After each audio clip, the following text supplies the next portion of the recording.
మీరు బలహీనులు కాక ధైర్యం వహించుడి, మీ కార్యము సఫలమగును. 2 దినవృత్తాంతములు 10:7. నీవు చేపట్టి ప్రతి మంచి పని సఫలమగును, అధైర్యపడకు. నీ కార్యమును జరిగించువాడు దేవుడే. నరుల యోచన, నరుల నిర్ణయము, నరుల సలహాలు అక్కడకు రావు.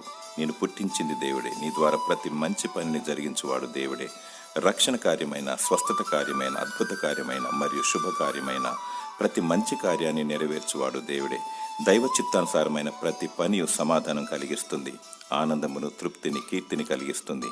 ఆయన చిత్తము తెలుసుకున్నటకు దేవునికి మొరపెట్టాలి.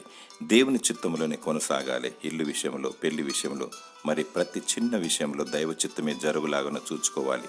నిత్య సమాధానము అనుభవించాలి. తన బిడ్డలను దేవుడు సరి అయిన మార్గంలో నడిపిస్తాడు. సాతానుడు గలిబిలిని రేపుతాడు. కృంగిపోక ధైర్యం వహించి దేవుని స్తుతించు. దేవుడు నమ్మదగినవాడు. దేవుడు తన చిత్తమును నీ పట్ల నెరవేర్చునుగాక. ఆమేన్.